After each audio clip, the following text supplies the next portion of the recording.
Let's discuss this further with political commentator John Kavulich. A warm welcome to our programme. We appreciate your time.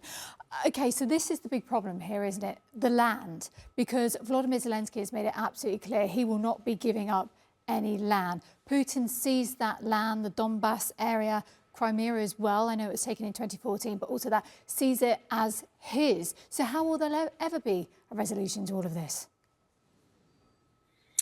And that becomes the problem of definitions. And we've all been talking about definitions for the last, now we'll enter 5 years.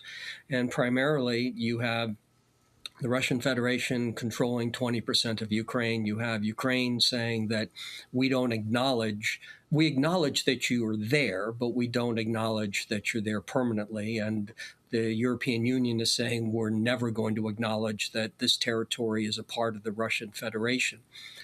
And all of the other issues that have been brought, the security guarantees, Ukraine's membership in the EU, all that's done is prolong this process because, as your other guests and your reporters have said, this is primarily about real estate. And whether we have 28 points or 20 points or 10 points, there's only one point that matters to the Russians and to the Ukrainians, and that is the remaining 15, 20% of Donetsk that Russia does not control, but Ukraine does.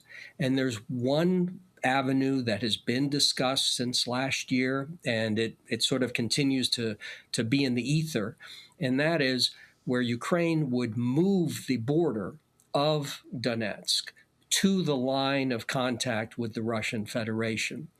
And then the Russian Federation could claim we have 100% of Donetsk, and Ukrainians could say we haven't given Russia anything that it hasn't taken. And what do you make of Donald Trump's tone towards Volodymyr Zelenskyy? Because he often blames him for there being a stumbling block in terms of the peace, because we know Trump wants peace, but he often is perhaps warmer to Vladimir Putin, should we say? I think I might push back a little bit on President Trump wanting peace. What President Trump really wants is the fighting to stop, because peace is more of a state of mind. And the Ukrainian people and the Russian people, Ukrainian government, the Russian government, there's not going to be peace between them for a long, long time. Too much has happened. But as far as coexistence, that's more what we're talking about. And for President Trump, when he sees the negotiation process proceeding, when he sees meetings scheduled, and then the Russians usually hit very hard into Ukraine before those discussions begin. And the Ukrainians will then say, see, this shows Russia doesn't want peace.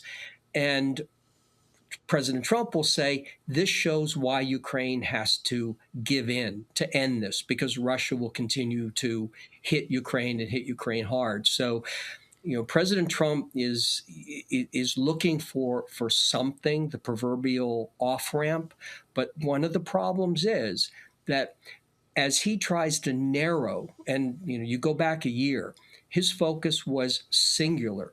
Let's just try to get to a ceasefire for however long, and then work out everything else. That's where he started. And now where are we is we have NATO membership still being talked about for Ukraine, European Union membership being talked about for Ukraine. We have the security guarantees, and what does that mean, and what does it not mean?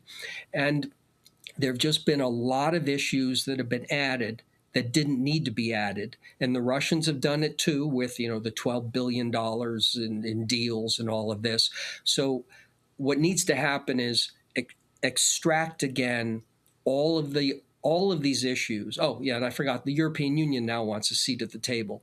Need to extract all of that, get back to what the fundamental issue is with Russia and Ukraine, and it's about real estate, and it's about that remaining roughly 20% and how to deal with that.